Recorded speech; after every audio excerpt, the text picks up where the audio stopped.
বৃহস্পতিবার ৯ মার্চ সন্ধ্যায় রাজধানীর আগারগাঁওয়ে বঙ্গবন্ধু আন্তর্জাতিক কনভেনশন সেন্টারে জাতীয় চলচ্চিত্র পুরস্কার প্রদান অনুষ্ঠানের প্রধান অতিথি হিসেবে উপস্থিত ছিলেন প্রধানমন্ত্রী শেখ হাসিনা।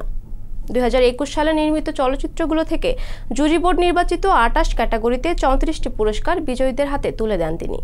বঙ্গবন্ধুর প্রতি শ্রদ্ধা জানিয়ে তথ্যমন্ত্রী হাসান মাহমুদ বলেন, জাতির পিতা শুধু স্বাধীন রাষ্ট্রই প্রতিষ্ঠা করেননি, বাঙালি শিল্প সংস্কৃতি বিকাশেও তিনি ছিলেন সদা নিবেদিত প্রাণ। বঙ্গবন্ধু ১৯৫৭ সালে প্রাদেশিক পরিষদে বিল উত্থাপনের মাধ্যমে ঢাকায় চলচ্চিত্র উন্নয়ন কর্পোরেশন প্রতিষ্ঠা করে এদেশে সিনেমার প্রাতিষ্ঠানিক যাত্রা শুরু করেন। তথ্যমন্ত্রী আরও বলেন, বঙ্গবন্ধু কন্যা প্রধানমন্ত্রী শেখ হাসিনা চলচ্চিত্র শিল্পী কল্যাণ ট্রাস্ট গঠন করেছেন। সিনেপ্লেক্স সিনেমা হল নির্মাণ ও সংস্কারে ১,০০০ কোটি টাকার সহজতম ঋণ তহবিল গঠন করেছেন।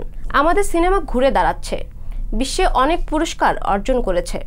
আমাদের মেধাবী প্রাণেরা সিনেমা শিল্পকে আরও এগিয়ে নেবেন, এটিই জাতির প্রত্যাশা। লাল মোরগের ঝুঁটি ও নোনা জলের কাব্য যুগ্ম শ্রেষ্ঠ চলচ্চিত্র। এছাড়া আরও অনেক কলাকুশলী সহ অভিনেতা সিয়াম আহমেদ ও মীর সাব্বির মাহমুদ যৌথভাবে শ্রেষ্ঠ অভিনেতা এবং আজমেরি হক বাঁধন ও তাসনুভা তামান্না যৌথভাবে ২০২১ সালে শ্রেষ্ঠ অভিনেত্রী পুরস্কার অর্জন করেছেন।